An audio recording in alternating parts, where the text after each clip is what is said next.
I'm going to keep my clothes on, and I like Craig. But I'm a little taller than Craig, so I'm a little higher. I don't work out when it's all natural. Just nice to see all of you. Thank you so much for coming in and supporting Justin. Patrick Egan, one of his good friends growing up, and I've been spending a lot of time thinking through all of the things that one could say about Justin.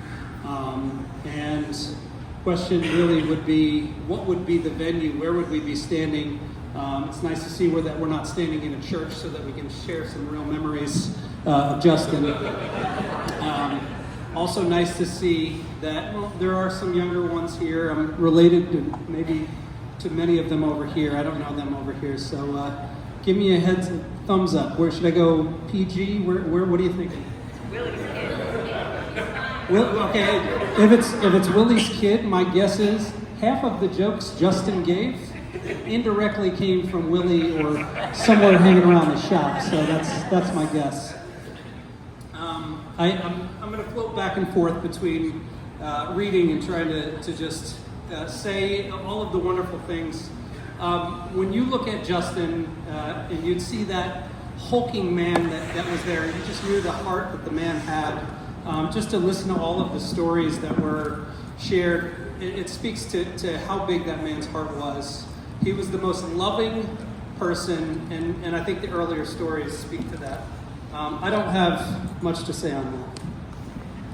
When Justin arrived, you'd often see that he was finding a way to give you an embrace. When he came to my house through the teen years, his embrace for my mother, because he knew it bothered her, was to walk into the kitchen and open all of the cabinets. Was he looking for food? Maybe. More often than not, he was just looking for something to give her a hard time about. Like, who would buy this? Or, what is this? Or just anything to get her going, but always leaving the cabinets open as he left. For my wife Katie, his embrace was, hello, girlfriend. He always called her that as a way to poke her and my sister Heather in one verbal jab. He was really good at that. When I first started seeing Katie in February 2007 and did not label the relationship, I don't think people are doing that on Facebook anymore, but define the relationship. Heather was not going to allow Katie to come to the wedding. I don't know if you knew that, Katie, but you weren't going to be allowed unless I defined the relationship. Apparently she was worried about who Billy was going to bring. Billy was just going to bring anyone he had come. I actually was dating her, but hadn't defined the relationship. So Justin, in anticipation of the wedding in June, made up some t-shirts for LMBBC, specifically one that had girlfriend on the back, number 7. And I think, thanks to Justin, the only reason why Katie was allowed at Heather's wedding was because of that shirt. But through the years, always had that ability to give that jab, just hello, girlfriend. If the embrace was for Craig or for me, or any guy for that matter, when a hand was extended, the arms that ultimately came back was Justin's fingers giving you a purple nurple. I believe that was referenced already. A grab to the crotch, potentially, and always excitement for Justin if he succeeded in getting either of them. If you lined up for a picture with Justin, I'm sure many of you have had that opportunity, you often would get goosed in the moment that it was snapped. He ingratiated himself so well with our wedding photographer that when it came down to serve as our best, as my best man, he earned the label Mouth. Quite frequently, that photographer would say, "Hey, Mouth, can you let me direct who stands where?" Though it was his mouth constantly running all of the pictures, the amount of extra handwork that was going on from behind the scenes from Justin was running the show. If you were to look through probably the outtakes, it was plenty of surprised people as Justin was giving them the business behind the scenes. If you actually got a hug from Justin with no silly business, you knew to consider yourself lucky. Just thinking through all of those pictures, I just think of how aware Justin always was. He could see so many things in a situation, and I was just struck so much today when you look at the pictures of him when he was little, how big those eyes are. and you can kind of just see them. They bug out at you, but his awareness was just something. I met Justin back in the fall of 1990 at the Tony Williams Field while attending the Over 35, the Old Men's Softball League. We were big fans of the Touch of Class auto team that year. It was his last year attending the Catholic school in St. Augustine's prior to coming to Highland Elementary School in third grade. If you remember the team really, and you were thinking through, Mr. Marmo was there, Mr. Perry, my father, Dennis were all there. And if you were to look through the mustaches were quite strong. I'm a little upset that Craig shaved his off through the whole week. I was kind of just thinking through. But those mustaches were enduring in our minds. We were the best kind of just side by side. It was the 80s and obviously late 80s, but fashion comes slow to middle-aged men. We were a little behind the scenes. Craig, I'm happy to see you caught up in shaving that mustache off. We went our separate ways in third grade. He was in Miss Cutler's class, 92, 93. We both had Mrs. Lamana. In fifth grade, ultimately, both of us had Mr. Castellani, and that was ultimately a special year 30 years ago. Justin and I were able to enjoy a Stanley Cup run by the Rangers. A little disappointment last night. And Justin was one of those people that I was able to rehash every morning the games in Mr. C's classroom. Of course, through the most recent run, Justin was thinking of me and sent me a text late after the Rangers had just swept the Capitals, just saying, did you let your boys stay up for the third period? And that was just one of those little things that Justin knew. He was a human, and he understood kind of just the emotions that people had and kind of the excitement. So as I was sitting there, just to receive that text, Justin was kind of thinking of me. He was aware of so much. He could see so much. Going through a little bit, just through through the years, the loyalty that man had. If I were to think through his loves, his icons, Frank Thomas, Charles Barkley, and Dave Meggett. He actually ended up as a Jet fan in contrast to his father's diehard nature as a Giant fan, because Dave Meggett was Justin's favorite football player, and Dave Meggett followed Bill Parcells from the Giants, ultimately over to the Patriots, and then on to the Jets. And unfortunate for Justin, that's where the bus broke down. And my guess is, had he just picked one of the earlier two, he probably would have had more celebrations through those past 30 or so years. I think many Jet fans would know 50 years and counting is on there. It was a shame, really, to see the Knicks eliminated last week, and it's reassuring, however, to know that the Yankees beat the White Sox the night before he passed. And for Justin's sake, as a Met fan, I'll be rooting for a late season run in the Bronx this fall. Thinking through kind of that hardworking nature and kind of just, going through all of that love that he had. I do think back to that race car crew that he was a part of. He one weekend brought me with him to the racetrack, and I understand probably the little lessons that he learned along the way from one particular experience. I was standing there just off to the side of the race car, and I had my hands in my pocket, and I can't remember if it was Lenny or Willie, but someone threw a wrench at me, and it hit me.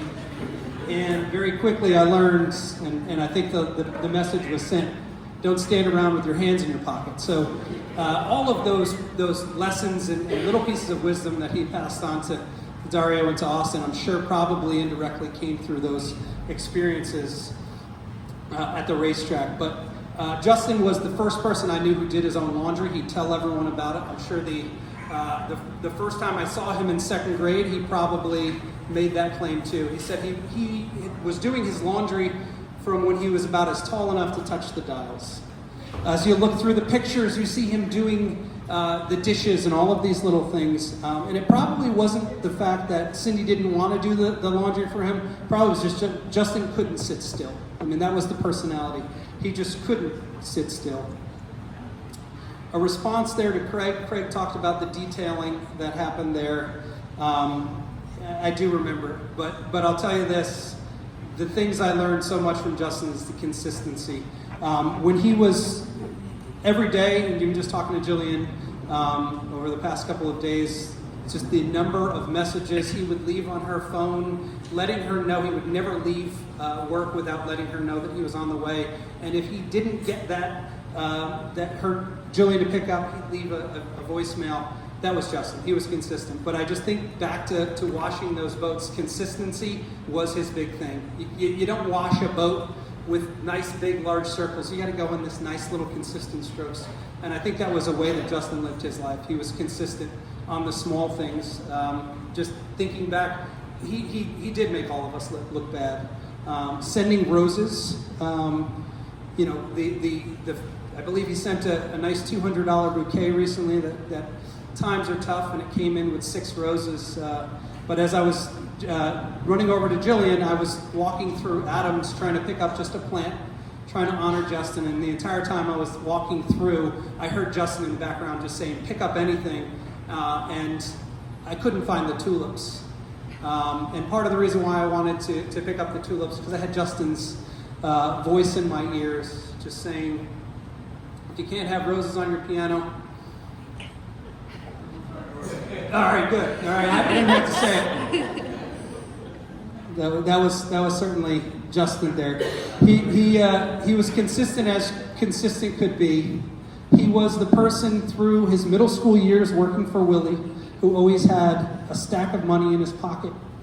He would welcome everyone over to 308 Orchard Road. He had the party, he had the Sega Genesis, he had the soda, everything that would bring a group of people out. But that fat wad of cash, talking to Jillian, is just something that stuck through all of the years. It just hung around, and just really, he was so generous. Hearing the stories of him just opening up, I can't tell you the number of times where a bill would come. You couldn't get your credit card out fast enough. Maybe I was the guy with the alligator arms at the table, but Justin was usually pretty fast to do it. Just thinking through how persistent he was, just thinking through, there was one point where Justin and I planned on going down to Ocean City. My family had rented a house and we were going to go down. Justin had just gotten a new Jeep Wrangler and wanted to show it off. Naturally, he had the top off. Naturally, the ride would be for about 6 hours, traffic included, no sunscreen, and it led to us hanging inside for the entire trip, alongside my sister Sarah, who was working on her Nextel cell phone. You probably remember those boop, boop. He was obsessed with getting her boop, boop, and spent the entire time inside telling her that he was going to get her number.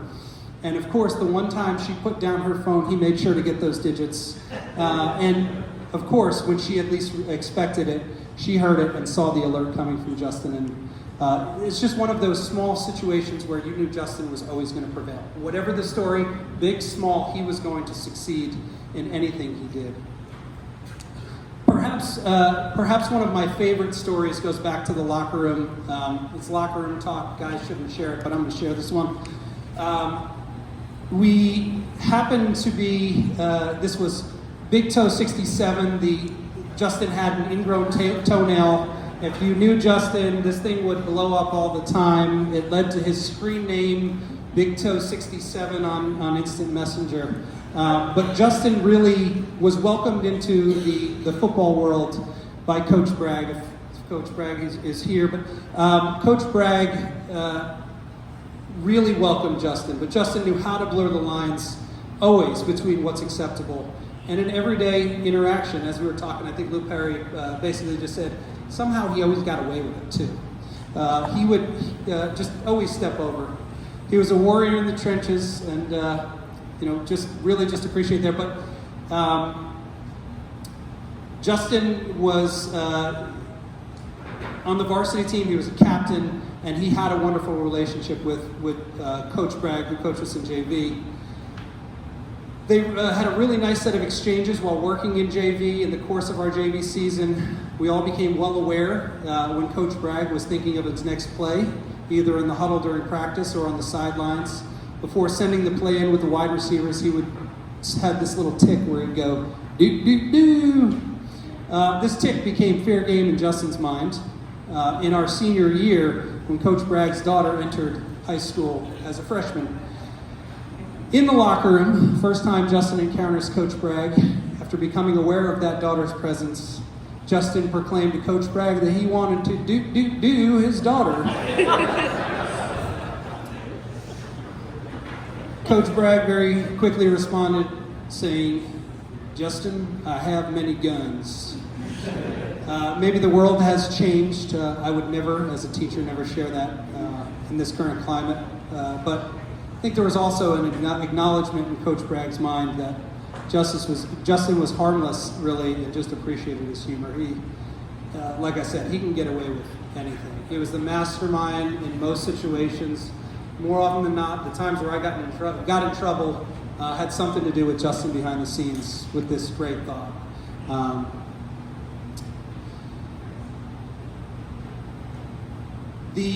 I guess the enduring memory I'll have of Justin is his belt buckle. Never seen his belt buckle? All right, well, we won't go there. I would mention his 3-word rhyme for compensation for gas. I saw this the other day, or for a ride. No, gas, grass, or ass, no one rides for free. It was Justin's line. Sitting in traffic the other day, I saw it, sent it to him, and he was a bit unsure how he felt of me thinking of this a-hole in front of him and that line, but he said he'd take it. And at this point, I think even Justin was getting too old for some of his jokes. There's always the lines that he had offering. There was always cake or cock, and we were all out of cake.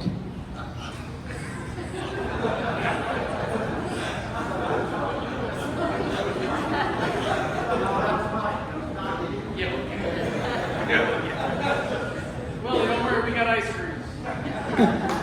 Justin was very lactose intolerant, and he'd be sure to let you know that as he was eating a large bowl of ice cream.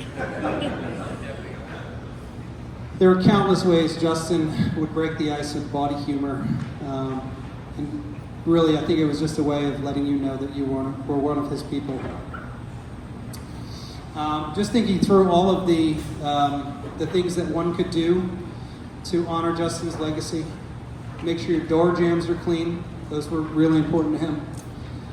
Make sure your toenails are neatly clipped to prevent ingrown talons.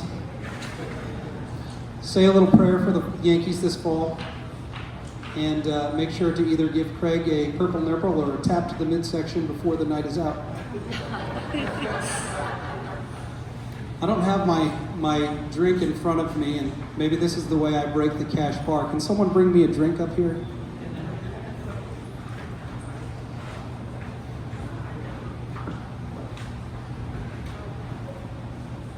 It's going to be water, isn't it?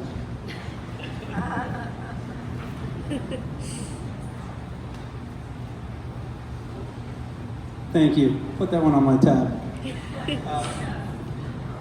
I just envision him sitting up there with his father, or maybe our good friend Mike, who passed when we were in high school, or the countless people who he's impacted, who have already passed, or heck, some random other soul floating by along with him, as we might as well have one down here in his honor to honor Justin. If you have a glass here.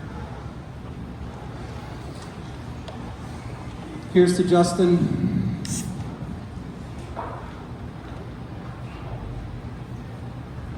May God protect him and keep him. Keep him safe. We'll see you soon, bud.